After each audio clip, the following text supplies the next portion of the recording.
to an amazing degree. Provided, of course, they had enough money. A new breed of people was emerging, half human, half machine. And in Detroit, at least, not everyone was happy to see it. I'd just landed a job as head of security at Sarif Industries, a cutting-edge biotech firm. David Sarif himself handpicked me for the job, said he needed me to keep his people safe. My ex, Megan Reed, was one of them. Brilliant neuroscientist, Megan had found a way to make augmentation safe and affordable for everyone. All she had to do was present her research to Congress. But the night before her big meeting, my security measures failed. A team of Black Op mercenaries stormed into Sarif headquarters, massacring everyone in sight. 3 of the mercs were heavily augmented walking tanks. Their mission? Take out Megan and her team. I tried to stop them, but their leader tossed me through a plate glass wall. Last thing I heard as his bullets slammed into my brain was Megan's dying scream. I should have died with her. Only I didn't. High-end military-grade enhancements saved my life. The best augmentation Sarif's money could buy. It took me half a year to get a feel for them. Should have taken longer. But 6 months into my recovery, Sarif Industries was attacked again. This time, by a radical group of pro-human purists. Violent, militant, and fanatically opposed to human augmentation. They claimed to be members of Humanity Front, a non-profit organization that wanted the UN to limit biotechnology research. The thugs broke into Sarif's factory and found machinists working overtime on a top-secret military augment called the Typhoon. Sarif sent me to retrieve it, and when I did, I found one of the so-called purists next to it, wired with cerebral implants, trying to download its classified specs. Obviously, something more was going on. The AUG killed himself before I could question him. Sarif ordered me to dig deeper, so with the help of Frank Pritchard, Sarif's head of cybersecurity, I did. Turns out a second hacker had been controlling the AUG's actions from somewhere off-site. Pritchard and I tracked his signal to a secret FEMA internment camp in Detroit. The Black Op mercenaries were there. The same mercs who'd left me for dead 6 months before. Figured they'd try again when they saw me. It wasn't so easy for them this time. I took out the tank named Barrett, even got him to give me a new lead. A penthouse apartment in China.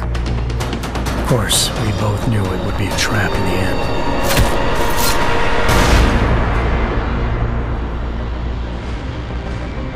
Hengsha Island, China. Home to a city so crowded, they had to build a second city on top of it. Trying to find clues in Hengsha wouldn't be easy. Lucky for me, I wasn't alone. Farida Malik, Sarif Industries' ace pilot, had lived in Hengsha before. A good person to have on your side. She knew enough about the place to get me around. Malik dropped me in the lower city, close to the penthouse Barrett had told me about. Bell Tower Associates, a private security firm under contract to the Chinese government, had agents tossing the suite when I arrived. Just not for the reason I'd been expecting. Turns out the man who lived there was a criminal hacker named Van Bruggen.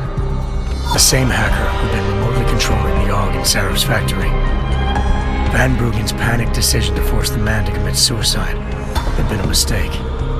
Now his mercenary partners were gunning for him, and I needed to find him before they did. Locating Van Bruggen meant playing nice with the Triads, Hengsha's organized crime lords. They had the hacker holed up inside a low-rent capsule hotel. By the time I found him, Van Bruggen had no qualms giving up the woman who hired him. Zhao Yunru, president of the Taiyang Medical Corporation. According to Van Bruggen, Zhao wanted to monopolize the augmentation industry and had hired Black Op mercenaries to destabilize her competition. Sarif Industries was at the top of her list. To prove this, I needed to get inside TYM and grab a surveillance hologram off a server. I suspected Van Bruggen was hiding something when he told me this, but nothing could have prepared me for what I saw. Megan wasn't dead. She and her 4 best researchers had been kidnapped, spirited away somewhere while their kidnappers made it look like they were dead. Desperate to learn more, I confronted Zhao in her penthouse. She claimed to be a pawn in a bigger plan, and hinted at a group so powerful it controlled global interests at a whim. Then she slipped into a panic room and hit the alarm, forcing me to make a very quick exit. I figured Zhao was lying, but part of her confession made sense.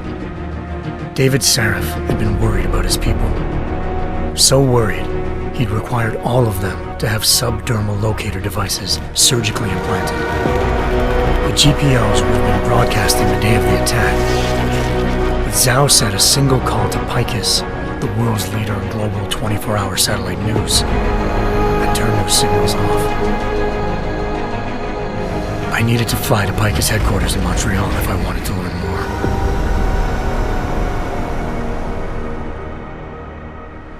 Eliza Cassan, Picus Communications' First Lady of News.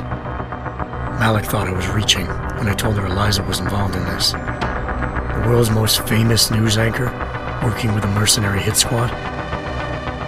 But when I confronted Cassan in her office, she freely admitted to jamming Detroit's satellites the night Megan's team had been taken. Said she's just been following her commands. I suspected she wanted to say more. But Black Op mercenaries showed up looking to shut us both down. And just like that, the Eliza I'd been talking to disappeared. The Mercs were led by an augmented killer I'd crossed paths with twice before, Fedorova, a woman who'd made silence her best friend. She waited for me to track Eliza's transmission to a secret server room underneath the Picus complex, then jumped me from behind. A deadly fight ensued. I made sure she never moved silently again. With Fedorova down and no one left to keep Eliza quiet, she reappeared. Turns out Picus's First Lady of News wasn't a lady at all. She was a sophisticated AI program, engineered to monitor data streams and control what people believed. Eliza told me the Mercs had brought in a Humanity Front doctor named Isaiah Sandoval to remove the scientist's implanted tracking devices while Detroit's satellites were down. She also told me to speak to David Sarif if I wanted to learn more. By the time Malik and I got back to Detroit, tensions between normal and augmented citizens had reached a flashpoint. Riots were breaking out in several cities, and the UN was being urged to intervene. Sarif was trying hard to convince Hugh Darrow, the inventor-turned-philanthropist who'd once been a leading proponent of enhancement technologies, to help stop a possible regulatory vote. Sarif had a lot riding on Darrow. Megan's discovery would have given millions of people the chance to evolve beyond their normal human abilities, and at the same time catapulted Sarif Industries to the top of the Fortune 500.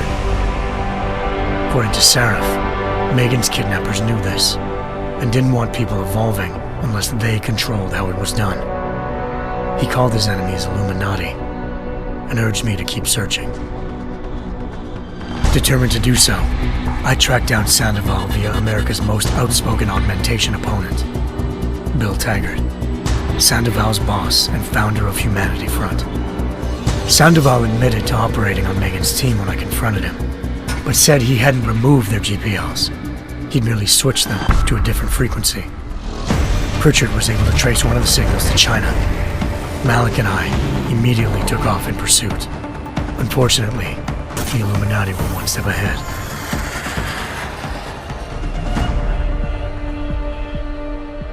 Ambushed. Shot out of the sky by Bell Tower Associates, seconds after entering Hengsha's airspace. Malik's piloting skills saved me. After a tense and bitter struggle, I escaped into Lower Hengsha.